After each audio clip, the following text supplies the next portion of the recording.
집사님께서 강도당한 자의 사마리안 같은 이웃이 되시길 바랍니다. 한번 해보실까요? 집사님께서 강도당한 자의 사마리안 같은 이웃이 되시기 바랍니다. 예, 감사합니다. 다른 교회 가서 이렇게 따라하라고 그러면요, 문장이 조금만 길어도 못해요. 우리 세안 성도들은 참 너무나 수준이 높습니다. 우리가 하는 말 가운데 이웃사촌이란 말이 있습니다. 멀리 사는 친척보다 가까운 이웃이 더 친밀하고 가깝다는 뜻이겠지요. 그런데 요즘은 이웃이 더 이상 이웃이 아닐 때가 참 많은 것 같아요. 이웃에서 좀 큰 소리를 냈다고, 또 위층에 사는 아파트의 사람이 좀 소음을 좀 크게 냈다고 신고하고 찾아와서 항의하고 싸우다가 어떤 경우에는 칼부림까지 나는 그런 소식들을 우리가 듣게 됩니다. 한국에서는 이 골목들이 좁으니까 자기 집 앞에 다른 사람들의 차가 서지 못하도록 뭐 이상한 것들 갖다가 이렇게 막아놨습니다. 어떤 사람 체인을 갖다 쳐놓기도 하고요. 그리고 어떻게 이웃 사람이 차를 세우고 주차를 하면 뭐 여지없이 고함을 지르고 아주 굉장히 큰 싸움이 벌어지기도 합니다. 이웃에 가까이 붙어서 살지만 누가 죽어도 관심도 없고 알지도 못합니다.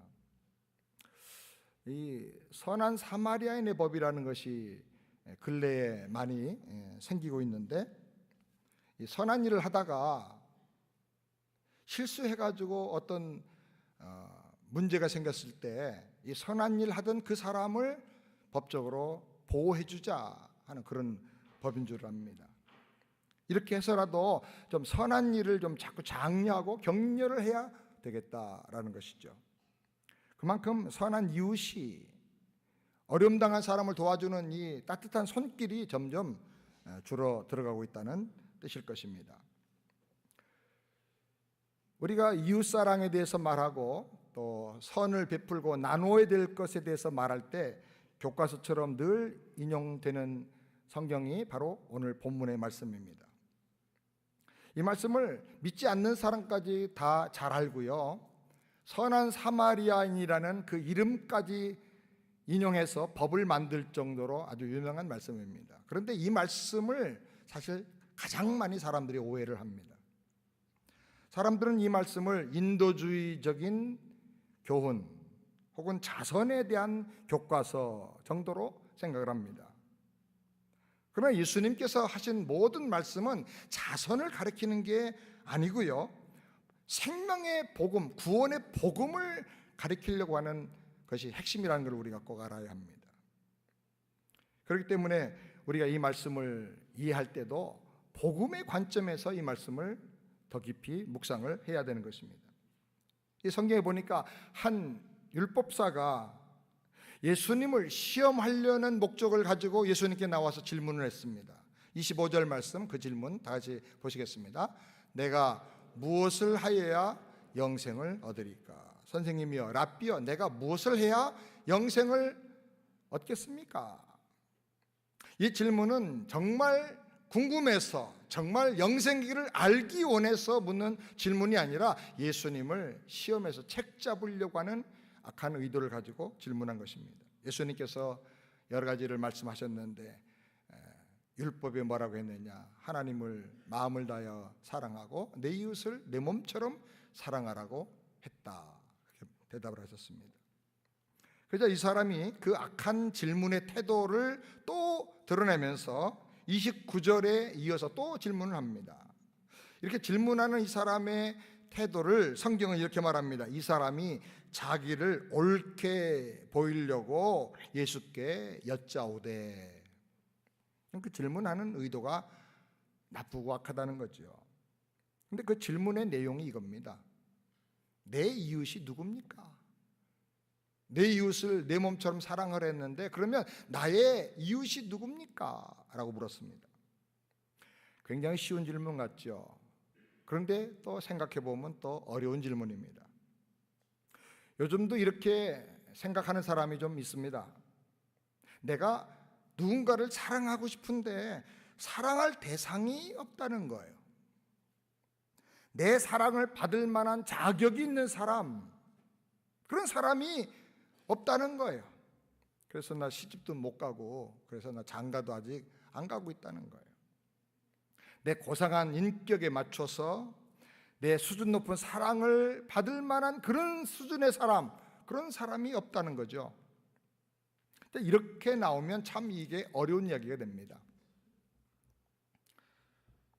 오늘 예수님께서는 이 질문을 들으시고 많은 사람들, 모든 인류가 잃어버리고 있는 아주 중요한 내용, 참 이웃에 대해서 우리에게 가르쳐 주십니다. 그게 바로 유명한 선한 사마리아인의 비유입니다. 중요한 것은 이 말씀이 나온 배경이 뭐냐, 이걸 우리가 알아야 됩니다. 그건 뭐냐면 어떻게 해야 영생을 얻을 수 있습니까? 라는 한 율법사의 질문 때문에 이 말씀이 나오게 된 거예요. 그렇기 때문에 우리는 이 말씀에서 단순히 나눔과 자선사업에 대한 이야기만 찾고 끝날 게 아니라 영생을 얻는 믿음의 도리에 대해서 우리가 바로 깨닫고 이 말씀을 내 것으로 만들어야 될 줄을 믿습니다. 오늘 이 말씀 속에 중요한 메시지 몇 가지를 함께 정리해서 생각을 하길 원하는데, 첫 번째로 강도 만난 사람에게는 이유를 따지지 말고 도와줘야 된다는 것. 우린 이렇게 강도 만난 사람을 만나게 되면 왜 그 위험한 데를 갔느냐 이렇게 따집니다. 왜 거기를 혼자 갔느냐 이렇게 말합니다. 원인을 따지고 책임을 묻고 추궁할 때가 많이 있어요. 그런데 이 말씀을 보면 선한 사마리아인은 강도 만난 사람에게 단 한마디도 그 이유와 원인과 책임을 묻지를 않았어요. 우리가 이걸 꼭 기억을 해야 됩니다. 누군가 어려운 일을 당했을 때 그 사건을 놓고 왜 그렇게 해서 이 모양을 만들었느냐고 묻는 게 아닙니다. 어디서 잘못돼가지고 여기까지 왔느냐 하고 따지면 진정한 이웃이 될 수가 없다는 거예요.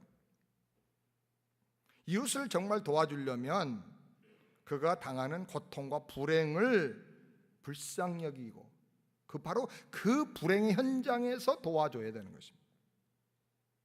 원인을 파헤치고 책임을 추궁하면 결국은 내 죄 때문에 그렇게 되고 내 실수와 게으름 때문에 그렇게 되고 내가 무능력해서 그렇게 됐다고 결론을 내리게 되고, 그리고 관계가 더 멀어지게 되는 거예요. 그렇게 접근을 하면 아무도 도와줄 사람이 없는 거예요. 그렇게 하면 도움 받고 감동 받을 사람도 없어지는 거예요. 우리가 종종 경험합니다. 뭐 조금 도와줬는데 아프면 더 많이 주는 거예요. 그 말 한마디 때문에 고통을 더 안겨다 주는 거예요. 물질의 아픔은 그렇게 큰 문제가 아니에요. 근데 말로 인한 상처가 얼마나 오래 간지 몰라요. 도와주려면 이유를 따지지 말고 도와줘야 돼요. 그가 겪는 아픔을 정말 불쌍히 여기면서 다가가서 도와주는 저와 여러분이 되기를 바랍니다. 우리 한마디를 다 같이 한번 따라서 하실까요? 이 밑에 도와주려면 이유를 따지지 말고 도와주자. 한번 시작. 도와주려면 이웃을 따지지 말고 도와주자. 두 번째는 강도가 날뛰는 사회적인 문제를 따지지 말고 도와줘야 됩니다. 이 나라가 하나님이 택하신 선민인데 어떻게 이런 일이 일어날 수 있느냐? 하나님의 백성인 이스라엘이 어떻게 강도가 될 수 있느냐? 하나님이 사랑하는 백성인데 강도 만날 때 왜 하나님은 침묵하고 도와주지 않느냐? 어떻게 이 세상이 이렇게 됐느냐? 이 사회를 어떻게 하면 고칠 수 있느냐? 방법이 뭐고 대책이 뭐냐? 이런 식으로 사회 문제를 따지고 접근한다면 절대로 긍휼의 마음을 가지고 도와줄 수가 없다는 거예요. 단지 강도 만나서 지금 피 흘리고 죽어가는 한 생명, 지금 그 불쌍한 그 사람을 생각하고 우리가 도움의 손길을 내밀어 줘야 된다는 것입니다.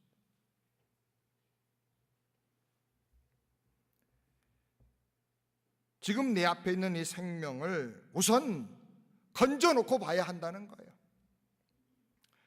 다른 이론을 들어놓고 다른 얘기를 말하면서 핑계대고 늦추지 말아야 된다는 거예요. 더 이상의 말도 이론도 필요한 게 아니라 먼저 불쌍히 여기는 마음을 가지고 돕는 손길을 내미는 행동이 필요하다는 거예요. 오늘 우리 그리스도인들은 너무 많이 알고 너무 많이 말해요. 근데 정말 손 내밀어야 될 때는 손을 안 내밀고 말만 해요.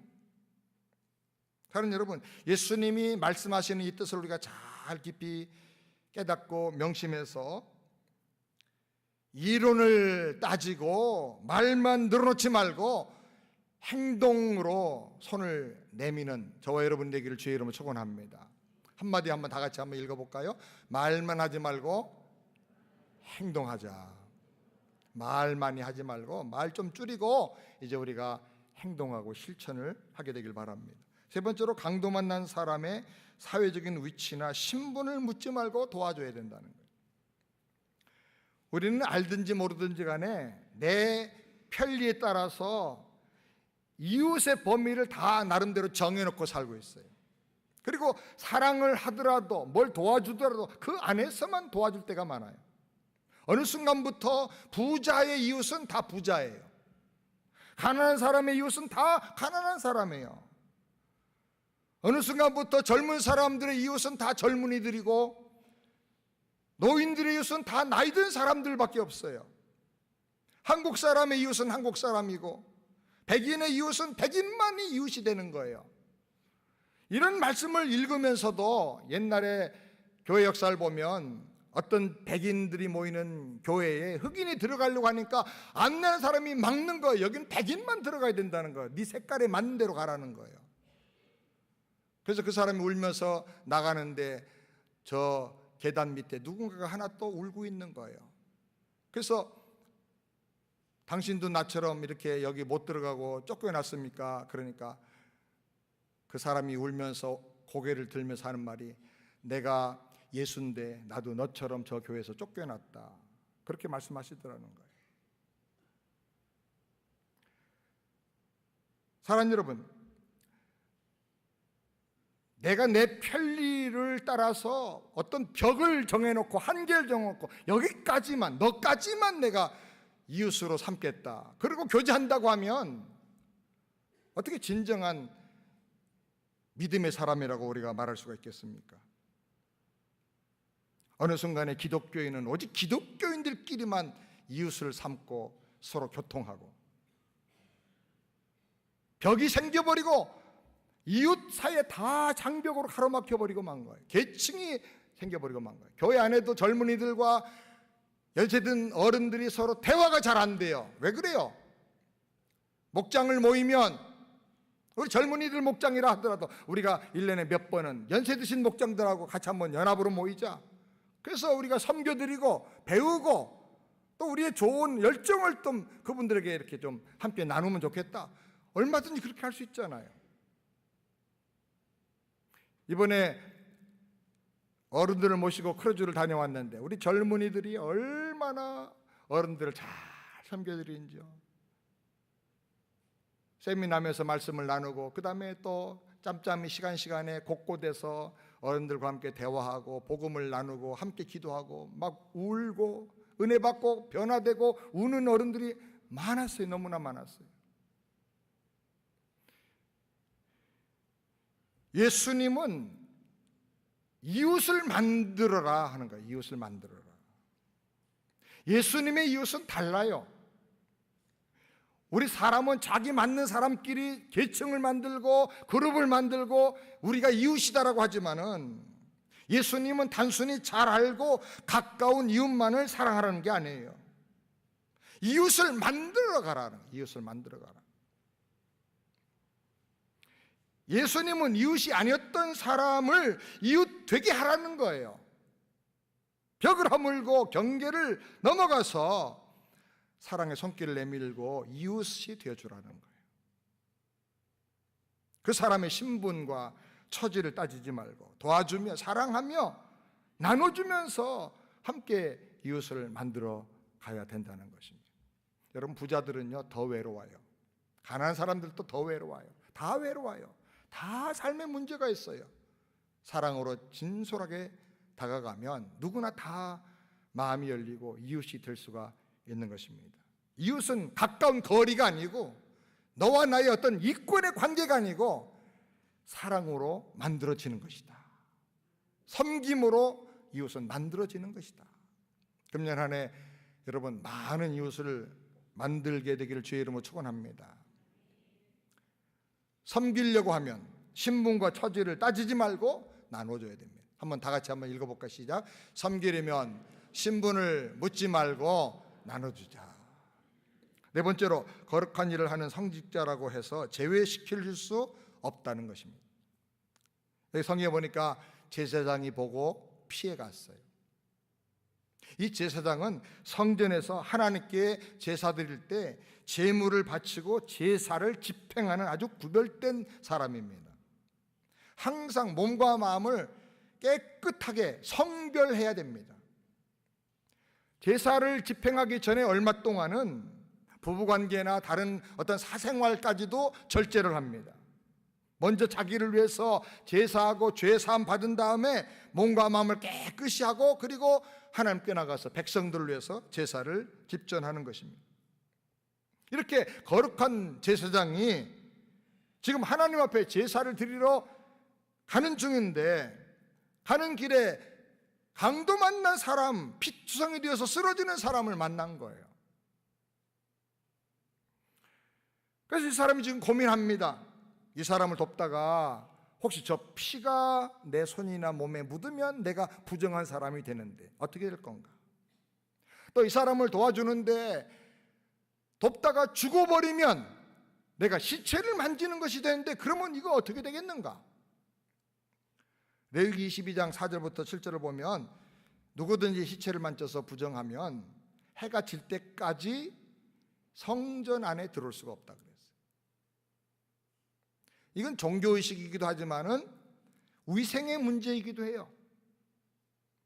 사체와 접근하면 많은 세균이 전염이 되기 때문에.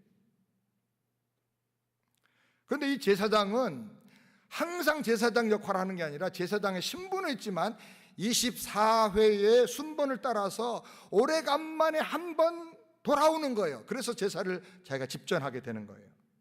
그런데 이 사람을 돕다가 피와 시체를 만지면 모처럼 자기가 하나님 섬길 수 있는 이 기회를 잃어버리고 마는 거예요. 그래서 제사를 망치면서까지 이 죽어가는 사람을 도와줄 수 없다고 생각을 한 거예요. 여러분, 이게 잘못된 겁니까? 잘된 겁니까? 저는 이 말씀을 깨닫고 참 많이 회개를 했습니다. 많은 목회자들이 나는 말씀 전하는 것과 기도하는 일에만 전무하겠다. 그거 다른 거 안 해. 그리고 성도들한테 많이 대접만 받아. 근데 이게 문제가 있다는 걸 제가 많이 말씀을 묵상하면서 깨닫고 회개를 하고 나도 섬기고 좀 대접할 수 있는 일이 없을까 찾아서 그렇게 하려고 나름대로 한번 열심히 노력을 해봅니다. 여러분, 이 제사장이 뭐가 잘못됐습니까? 마태복음 12장 7절 우리 다 같이 함께 읽겠습니다. 나는 자비를 원하고 제사를 원치 아니하노라.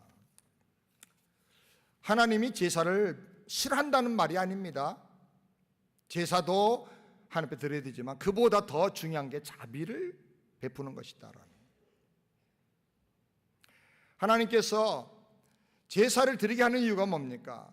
사람마다 죄의 노예로 살지 말고 저주받지 말고 제사를 통해서 죄사함 받고 생명 얻고 풍성한 삶을 살라고 제사를 드리게 하는 거예요.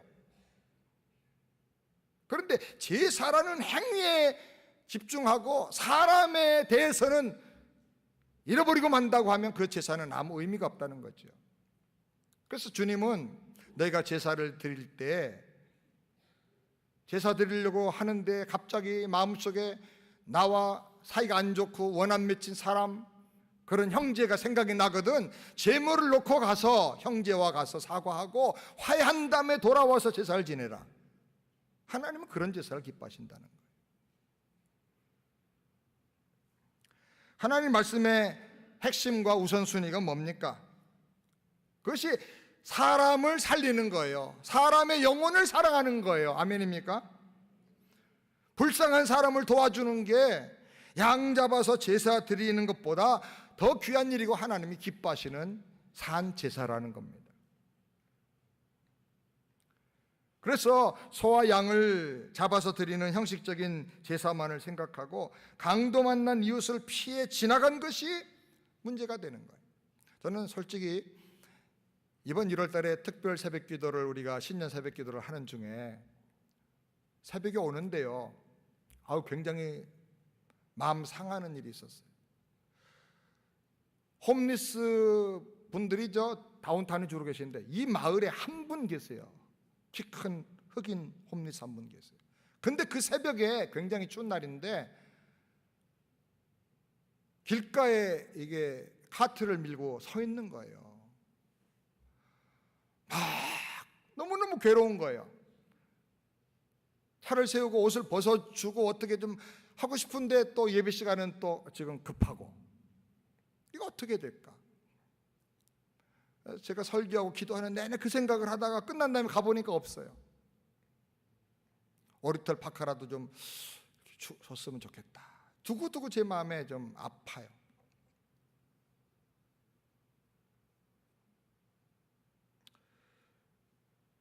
여기 성경에 보니까 레위인은 성전의 모든 잡일까지 다 감당하는 성직자입니다.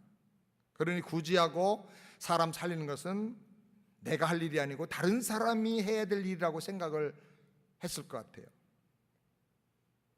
제사장은 다른 때라면 모르겠는데 지금은 내가 이 사람을 도울 때가 아니다라고 생각을 했어요.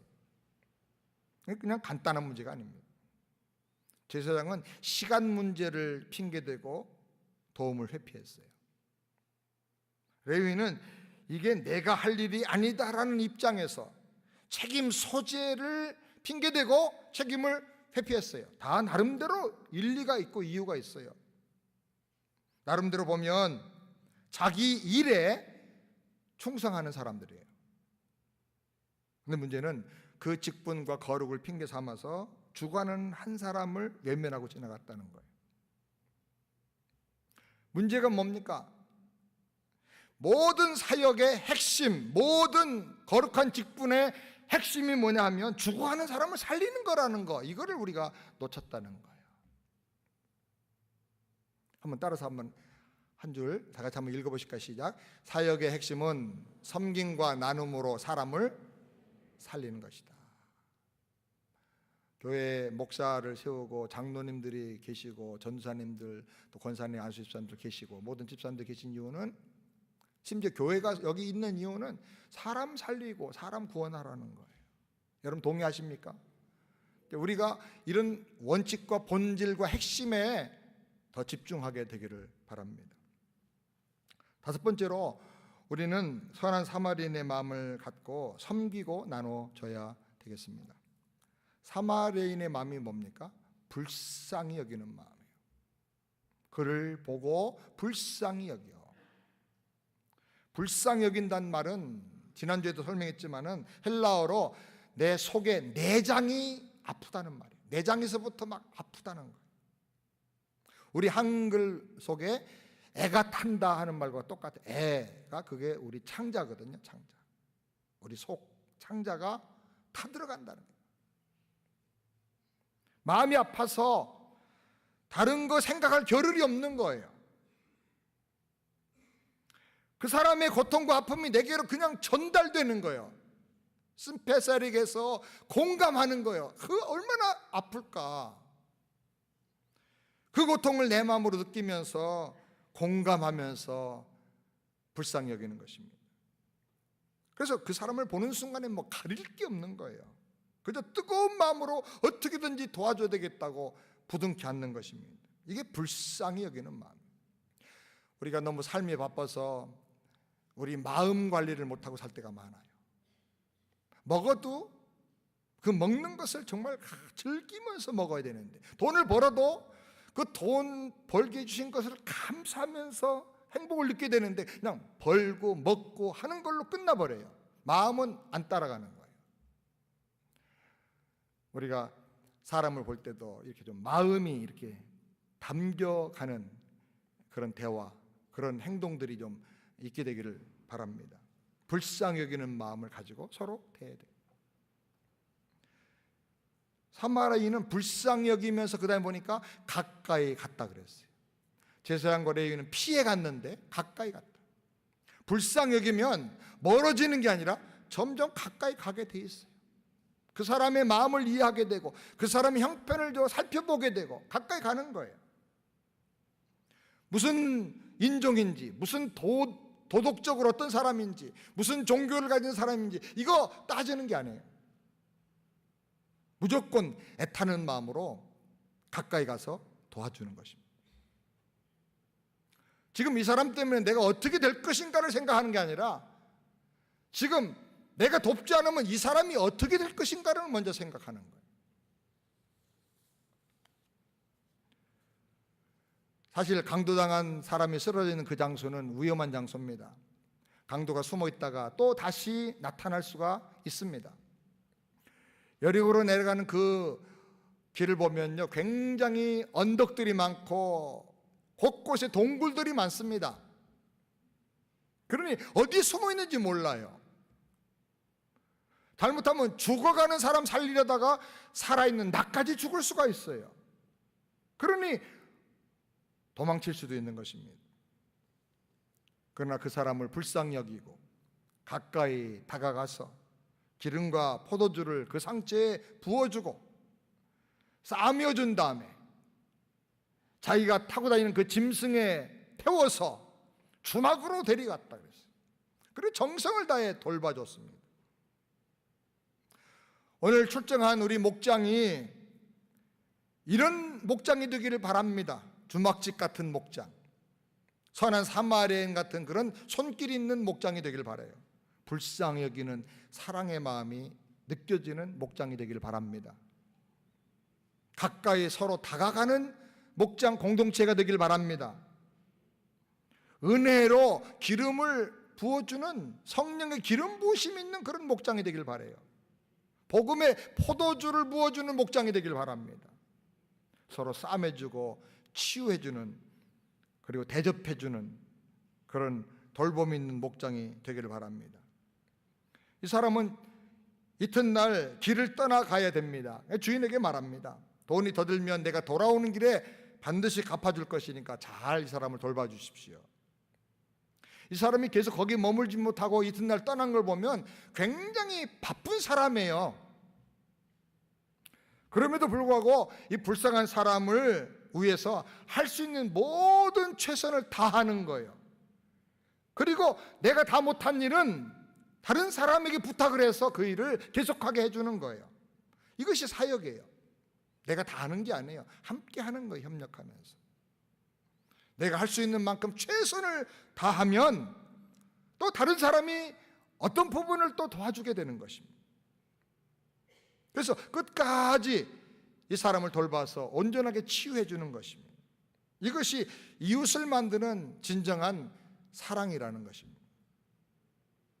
저희 세안교회가 수년 전에 IT에 지진을 만나서 많은 사람들이 그냥 죽어가고 난리가 났을 때 교회에서 헌금을 해서 한 10,000불 가지고 도와주러 갔습니다. 근데 이 10,000불 가지고 뭐 밥 사주고 쌀 사주고 옷 사줘 가지고는 될 일이 아니었어요. 이미 유엔에서 지급한 그런 물자들이 시장에 그냥 계속 물건으로 팔려 나오는 것을 보면서 이것을 줘가지고는 이분들에게 자립할 정신을 오히려 더 박탈을 하겠구나. 이분들 정말 도와줄 길이 뭘까? 그래서 기도하는 가운데 같이 갔던 장로님과 함께 의논하면서 또 선교사님과 의논하면서 IT에 레오간 지역에 유치원을 세워주기로 했습니다. 그리고 1년 건물을 져줬는데 건물을 져주고 그냥 놔두면 뭐 아무것도 안 되는 거예요. 다른 지역에 보니까 어느 시장에 목욕탕도 져주고 화장실도 져주고 우물도 파서 수도를 만들어줬는데 1년 후에 가보니까 목욕탕이 물이 하나도 없는 거예요.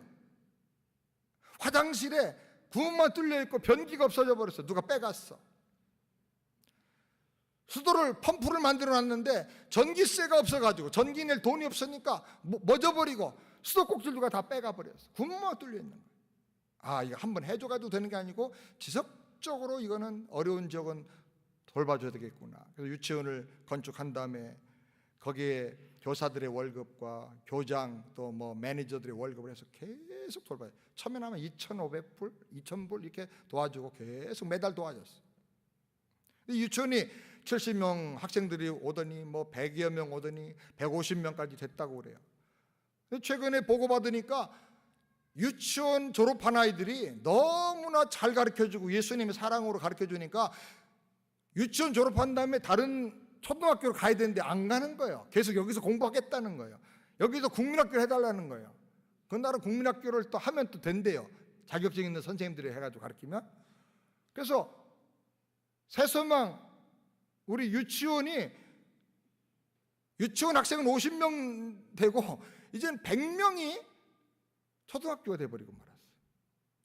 그래서 선교부에서 그런 경과를 보고하고 허락을 안 받고 한 것에 대해서 좀 우리가 한번 노티스를 주고 워닝을 한번 주자. 앞으로 할 때는 절차를 밟아서 결정을 하도록 하십시오. 그렇게 하지만은 앞으로 이것을 더 잘 되도록 도와야 되겠다. 우리 계속 하는 거예요. 단기 선교도 한 번 갔다가 그 다음에 또 딴 나라 가면 그냥 선교 여행이에요. 한 번 갔던 곳을 또 다시 가서 그 전에 전도한 사람들이 지금 잘 나오고 있는지, 그림 1:1 양육 훈련을 목회자들이 시켜줬는데 그 목사님들이 이 훈련을 잘 하고 있는지, 교회가 어떻게 성장하고 있는지, 열심히 성장하고 있으면 그 교회에 건물이 없을 때 건물도 쳐주는 거예요. 지금 쿠바는 한 사람이 헌신해가 자기 집을 내놓으면 그 집을 건축해서 교회로 쓸 수 있도록 허락을 해줘요. 조그만 가정교회 같은 집을 지으니까 한 100여 명, 200명 들어가는 교회를 한 3만 불이면 질 수가 있어요. 우리 교회가 앞으로 200개 교회를 선교제도 세워보자. 200개 하면 많지만은 우리 성도들이 한 가정이 한 교회씩만 맡아서 하겠다고 그러면 얼마든지 할 수가 있어요. 저희도 그렇게 하기로 다짐한 다음에 바로 가서 적금을 들었어요. 한꺼번에 목돈을 만들기 어려우니까 적금 들어서 몇 년 후에는 다 타가지고, 그때는 으뜸이 슬기다 결혼하고 애들도 있을 거니까 손자 손녀 다 데리고 가서 하나님 앞에 헌당 예배를 드릴까, 그런 생각을 하고 있어요. 한 가문에서, 한 가정에서 교회 하나씩 2개씩 세우는 거 얼마나 아무나 누릴 수 있는 축복이 아닙니다. 우리가 계속 나눠주고 섬기고 해야 될 것입니다.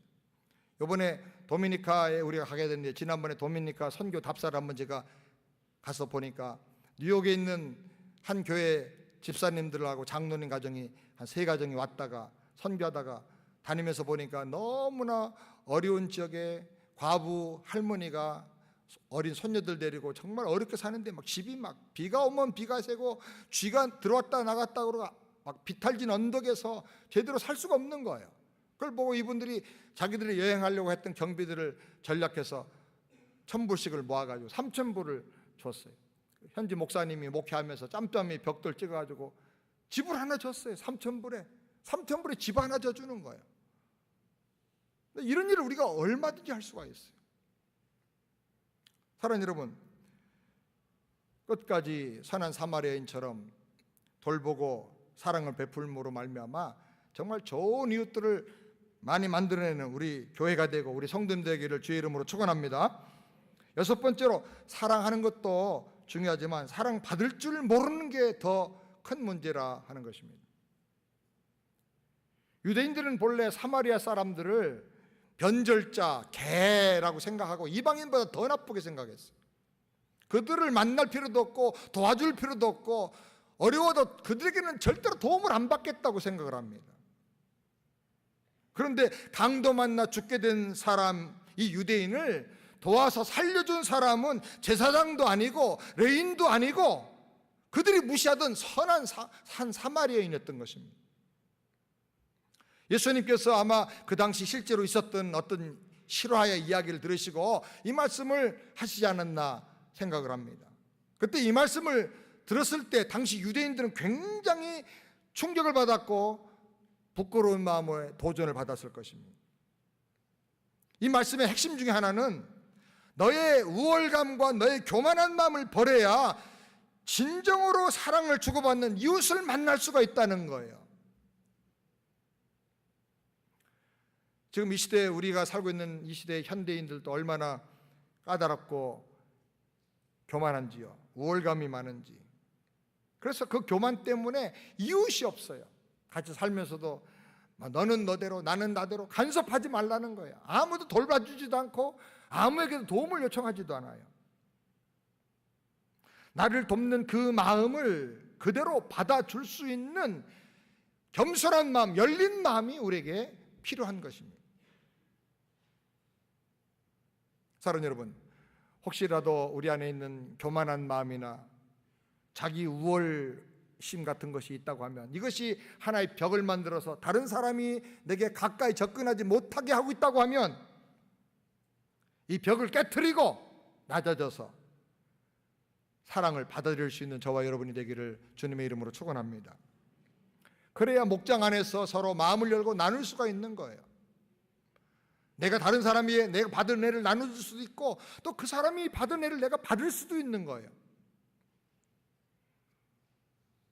교만과 자기 우월의 벽을 깨기 전에는 선한 사마리아인의 참된 사랑을 받아들일 수가 없다 하는 것을 우리가 꼭 기억을 해야 될 줄 압니다. 사랑을 주는 것도 중요하지만 사랑을 받아들이는 것도 너무나 중요하다 하는 것입니다. 자, 마지막 7번째로 가장 중요한 핵심인데, 예수님이 강도 만난 우리에게 선한 사마리아인 같은 이웃이다라는 것입니다. 누가요? 예수님이. 오늘 이 말씀 속에 아주 오묘하게 숨겨져 있는 굉장히 핵심적인 메시지가 바로 이것입니다. 이 말씀은 어떻게 해야 영생을 얻을 수 있습니까? 라는 말씀에서부터, 질문에서부터 시작이 된 거예요. 이 말씀의 핵심 중에 하나가 뭐냐? 지금 강도 당해서 죽어가고 있는 너희들에게 내가 살리는 자로, 선한 사마리아인 같은 사랑의 사람으로 가까이 왔다는 것입니다. 너희를 살리기를 원하는데 너희들은 무엇을 그렇게 따지고 무엇을 그렇게 가리고 무엇을 그렇게 망설이냐는 거예요. 내가 너희를 살리는 선한 사마리아인처럼 너에게 지금 왔다는 거예요. 강도 만난 사람이 거의 죽게 되니까 사마리아인의 도움을 받고 살아났어요. 강도 만난 유대인이 아마 조금만 맞고 정신이 멀쩡하면 나는 사마리아인 너하고는 안 만날 거야 그랬을지 몰라요. 근데 거의 죽게 되니까 사마리아인의 도움을 받은 거예요. 그래서 이 말씀 속에 너희가 어느 정도로 강도를 만나야 마음을 열고 겸손해져서 이 도움과 구원을 받겠느냐 하는 도전이 숨어 있는 것입니다. 이 강도 만난 사람은 사마리아인의 도움을 받고서 살아났는데 너희는 어찌해서 하늘에서 온 하나님의 아들의 사랑과 구원을 외면하면서 여지껏 머뭇거리고 있느냐 하는 거예요. 언제까지 까다롭게 시시비를 따지면서 머뭇거리고 있겠느냐 하는 거예요. 다른 여러분, 겸손하게 우리 마음의 교만을 내려놓고 나를 살리고 구원하기 위해서 오신 예수님을 영접하기를 주의 이름으로 축원합니다. 마음을 열고 그대로 내가 이런 일에 사람 때문에 물질로 이민생활하면서 상처받고 너무나 힘듭니다. 또 죄 때문에 정말 내가 어디서 왔다 무엇을 하며 어디로 가는지도 모르고 이렇게 하나님과 단절된 상태 속에서 내가 살고 있습니다. 그런데 이 절망적인 나에게 주님이 선한 사마리아인의 손길로 다가오셔서 저를 살리기 원하신다면 주님 저를 만져주십시오. 저를 싸매주십시오. 저를 치유해 주십시오. 주님께 여러분 겸손히 내어 맡기기를 바랍니다. 다른 여러분, 혹시 여러분이 강도 만나니 한 사람처럼 어떤 상처와 아픔과 고통을 지금 가지고 있습니까? 누구에게도 말할 수 없는 그런 아픔이 있습니까? 삶에 문제가 있습니까? 예수님을 만나시기를 주의 이름으로 축원합니다. 그분이 사랑의 손을 내밀 때 붙잡으시길 바랍니다. 그분을 영접하시길 바랍니다. 그리고 새 생명을 얻고 치유받고 일어서시기를 우리 주님의 이름으로 축원합니다. 기도하겠습니다. 거룩하신 여호와 하나님 아버지, 오늘 주신 말씀